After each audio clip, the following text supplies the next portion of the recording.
Ja, dus het decor van onze 8e Hasselse Revue, die zich afspeelt in de Kleine Trichterstraat, de Patattenmerk en de Vestmerk.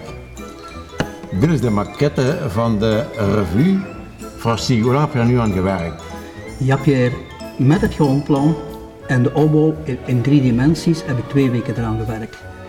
Maar dat is nog niks in vergelijking met de werkelijkheid, want de werkelijkheid is het decor 12 meter breed, 6 meter hoog en 10 meter diep. Ik begin jij vooral veel doos te krijgen. Moet gaan we niet open. Willen we achter in een Florian gaan? Dat je zo'n chique Bellevue op een kathedraal. Het Koninklijk Hassels Operettegezelschap repeteert voor hun 8e Hasselse Revue Hasselt met een dada. Oh, ik liever naar Doegaas. Dat is wel geen kathedraal, maar ik geloof er zeker zo gaan naar de jongpipjes van Beddugselinnen op een grindpak. Het zijn losse sketchen, er is geen verhaal en er is geen rode draad in. Hè. Het zijn sketchen, het is een zap. Als je naar tv kijkt en je schakelt over van post 1 naar 2, dan heb je altijd telkens maar een ander beeld. Wel, hier krijg je 12 verschillende scènes met sketches, zang, dans, percussie, live orkest met een zanger en zangeres erbij.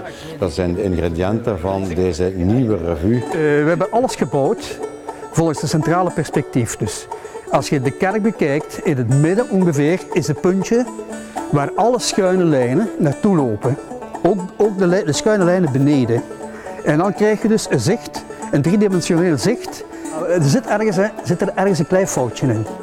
Als je kijkt naar de tekst in de kleine hal, het cafeetje, die letters staan schuin.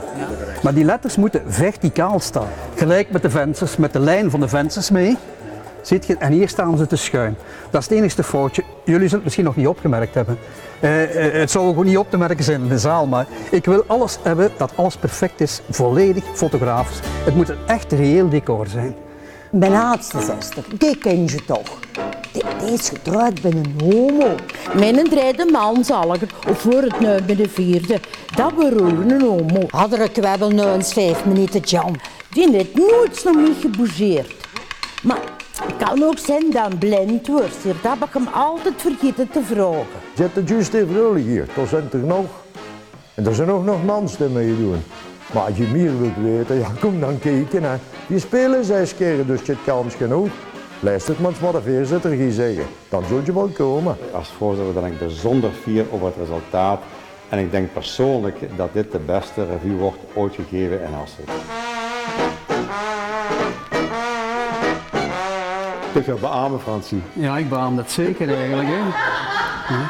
Weet je waarom? Omdat het zou normaal onze beste moeten zijn. Na 8 revues denk ik wel dat we de stil kennen. Hè. Dat denk ik wel. Hè.